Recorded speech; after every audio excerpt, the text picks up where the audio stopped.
Jacob آباد کی 10 سالہ حسینہ کوسو کو مبینہ جنسی زیادتی کے بعد قتل کرنے والے واقعے کو ایک ہفتہ گزر گیا، لیکن ابھی تک پولیس ملزمان کا سراغ نہ لگا سکی۔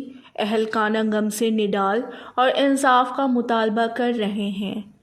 تمام ڈکے بھی بے دردیا کو میں نیانی ار قتل کرے سے میں نیانی دفاش دہون واگا کب تو جو کہ میں نیانی ار بے دردیا کو قتل کرو تھرو منا لاش لکھنا واسطہ وزار ساتھ کھنا واسطہ لاش لکھیں تے جی لبھی نہ پر میں اللہ مدد کر جو ہمارا جلدی میں ذہن چاہت کہ تے لاش میں ہم پسا کھشتے نیانی ہے اے میں اگو اللہ مدد بھی اگد میں اگو پولیس مارا دل جان دے گی۔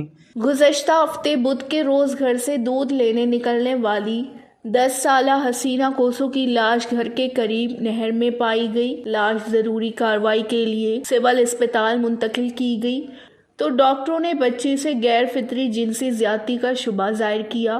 لاش کے DNA سیمپل لے کر لیبارٹری منتقل کر دیے گئے۔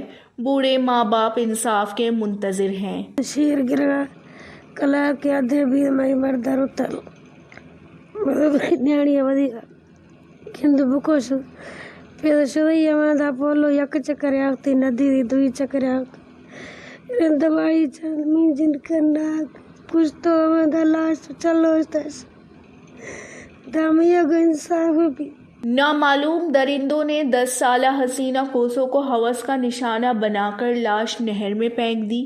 حسینہ کوسو کی بہن کا رو رو کر برا حال ہے، کہتی ہے کہ معصوم بچی کا کیا قصور تھا۔ تمہیں گوارا نہ قتل کرو لکھیا اچھلو شو دھک جدو دوا شو ہنوا گانتی مارا خبر نہیں لکھیا میں نیانیوں کو ظلم کر زیادتی کری لچے کری بے دردیوں کو میں نیانی ساگ تی مارا انصاف کپی۔ مسلم کالونی کی رہائشی بچی حسینہ کوسو کو کس نے بے دردی سے قتل کیا، یہ ایک سوالیہ نشان ہے۔ پولیس نے بھی نامعلوم ملزمان کے خلاف مقدمہ درج کر کے تحقیقات کا آغاز کر دیا ہے۔ وش نیوز، جیکب آباد۔